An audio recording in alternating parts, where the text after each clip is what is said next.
Hey, what's up guys, welcome back. Kellen here with Droid Life. You can see I've got in my hands the brand new, freshly announced OnePlus 2. So you guys probably just got done watching the unveiling event, and we actually had some time to spend with the device earlier today, so we're gonna talk a bunch about it.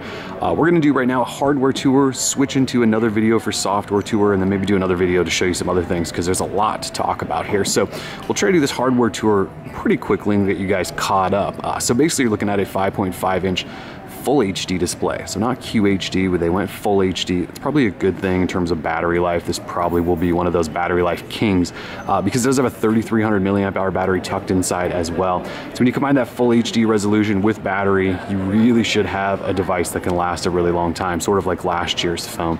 You have a Snapdragon 810 on the inside, octa-core, 64-bit, all that. You guys know everything about the Snapdragon 810. There are two models in terms of RAM and storage. So you have a 64 gig model that comes with 4 gig of RAM, and then you have a 16 gig model that comes with 3 gig of RAM. So sort of like last year with the two storage options. Now the 64 gig model runs $389, and the other model with 16 gig and 3 gig of RAM runs $329. So we're not looking at the $299, $349 pricing of last year, but we're still pretty close. We're under $400 for a device with pretty much flagship level specs, which is pretty impressive. So if we flip over to the back, first of all, you can see we've got some different back textures. There's actually 5 of them. There's 3 different wood types, the sandstone black, which we loved, and then there's also a Kevlar. And so there's style swap back covers, so you can actually swap these out and buy additional ones and things like that, which is kind of cool. 13 megapixel camera on the back with OIS. This is also a laser autofocus. So you've kind of got a LG G4 like camera here on the back. So it should take some pretty impressive photos, and we're obviously looking forward to taking it for a spin there. On the bottom, USB Type-C down there. So this is one of the first phones to feature USB Type-C. You can also see the speaker grill down there as well.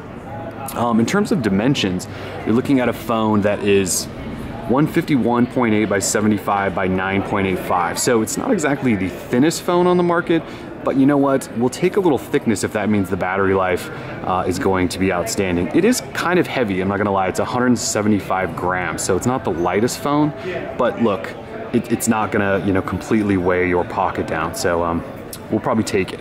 We do have a fingerprint sensor, and so this was confirmed I think a while back, but we do have a fingerprint sensor down here on the bottom, which doubles as a home button. Now you notice I actually have on-screen keys turned on, but the home button can also still be used. So like I can open an app and tap on that and it'll take me home. You can obviously program fingerprints in there. It's gonna be similar in speed to the Galaxy S6, things like that. There are also buttons that flank it if you have the hardware, or I'm sorry, the capacitive buttons turned on, and you can toggle those, and we'll show you that in more detail in the software tour. It's got 4G LTE, of course.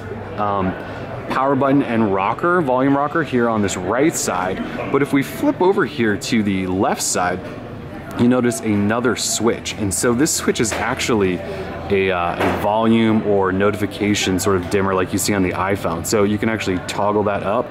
You can see it changing into different priority modes or no notifications at all. And it feels really nice the way it sort of switches and then vibrates in your hand a little bit.